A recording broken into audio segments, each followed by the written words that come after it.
पलानी में जवानी रोता,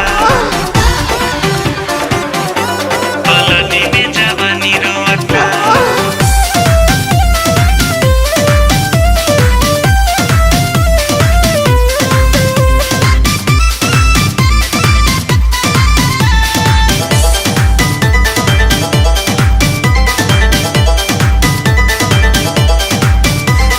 बुझेला ना मोर परेशानी, तू तो बहरा कटती हुई बचानी। पलानी में जवानी रोता हमरो, पलानी में जवानी रोता राजा हो, पलानी में जवानी रोता।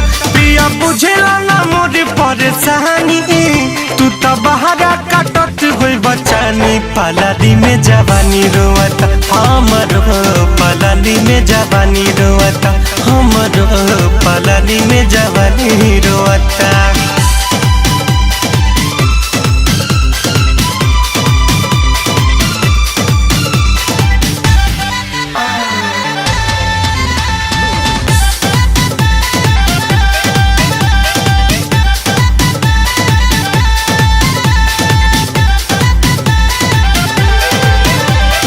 विरह वियोग के रोग लगा के बस गईला परदेश में।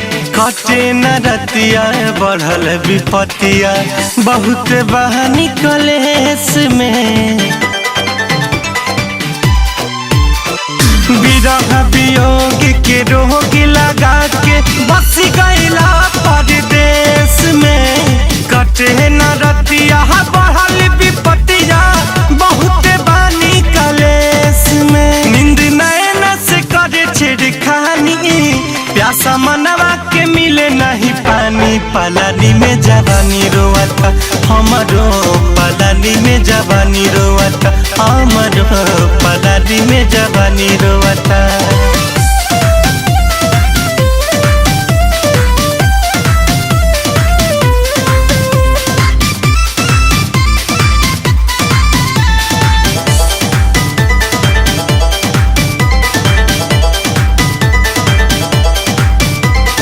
बिहू की के बिंदिया रुए, सोरहु सिंगार बेकार भइल।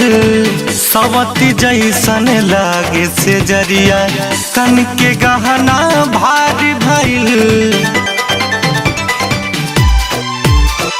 बिहू की के रोवे बिंदिया, सोरहु सिंगार बेकार भइल। सवती जैसन लागे से जरिया, तन के गहना भारी भइल। यहाँ कैसे रहत हम बहनी, रावा कबहू नहीं सोचतानी। पलानी में जवानी रोता हमरो, पलानी में जवानी रोता हमरो, पलानी में जवानी रोता।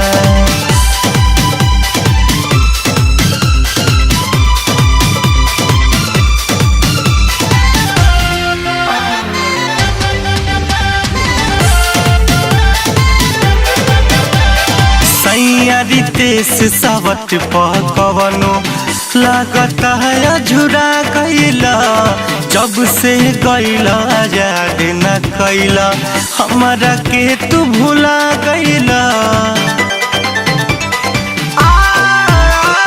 रितेश आशीष सावत पकवनो लागता है अझुरा गईला। जब से गईला याद न कैला, हमारा के तू भुला गईला। मुन्ना मोहित से कही देले बहानी, मोए दुखवा के अपन कहानी। पलानी में जवानी रोता हमरो, पलानी में जवानी रोता।